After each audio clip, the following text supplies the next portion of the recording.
د 9 بجو خبرونو ته ښه راغلاست. د کابل ښار د 15مې امنیتي حوزې اړوند سیمه کې د یوې چاودنې له امله 2 پولیسان وژل شوي او 3 نورې ټپیان دي. د کورنیو چارو وزارت ویاند نصرت رحیمي وایي دغه پیښه نن سهار وختي نږدې 4:30 بجې د 500 فامیلیو سیمې یوې پوستې ته نږدې د ځای پر ځای شویو چاودونکو توکو د چاودنې له امله رامنځته شوې ده.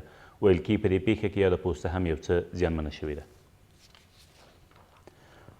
ولسمشرۍ ماڼۍ د سولې خبرو لپاره د مرکچي پلاوي له رامنځته کېدو خبر ورکوي. د ولسمشرۍ ماڼۍ لخوا د خپره شوې خبرپاڼې له مخې 15 کسان د دې پلاوي غړیتوب لري او له سیاسي ګوندونو سربیره د ټولنې له بېلابېلو قشرونو جوړ شوی دی. پر ټاکنو یو شمېر څارونکي بنسټونه د سیاسي اجماع او له ټاکنو د نړیوالې ټولنې د غوڅ ملاتړ د نشتوالي له امله سر ټکوي. دوی زیاتوي تر اوسه مشخص شوې نه ده چې سوله او که ټاکنې په لومړیتوب کې ځای لري او دې مسئلې ټاکنې له ننګونې سره مخ کړي دي. تر دې وروسته ټول مالیات او مالیاتي جرمونه په برېښنایي ډول راټولیږي. د مالیې وزارت مسؤلین وایي د مالیې د راټولولو په برېښنایي کېدو سره د دې ترڅنګ چې د مالیې ورکړه له 12 پړاوونو 5 پړاوونو ته راښکته کیږي د مالیه ورکوونکو پر وړاندې شته ستونزې به هم حل شي.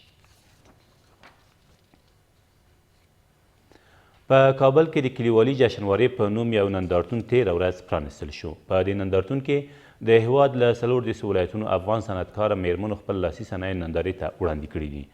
د کلیو د بیارغونې او پراختیا وزیر دغه نندارتون د صنعتکاره میرمنو د شته ستونزو په حلېدو او همدارنګه د دوی تولیدي توکو ته د بازار موندنې په برخه کې ګټوره بولي. او په هلمند کې قومي مشرانو د برېښنا بیو د لوړوالي له امله د برېښنا شرکت دروازه وتړله. قومي مشران وایي که څه هم د یاد ولایت له اوبو برېښنا تولیدیږي خو په هلمند کې د برېښنا بیه د هغو ولایتونو په څیر ده چې له وارداتي برېښنا ګټه پورته کوي. خو په دغه ولایت کې د برېښنا ادارې مسؤلین د دې ستونزې حلول د مرکزي ادارې واک بولي. دا تر دې مهاله وروستي خبرونه، تر بیا مو الله امد.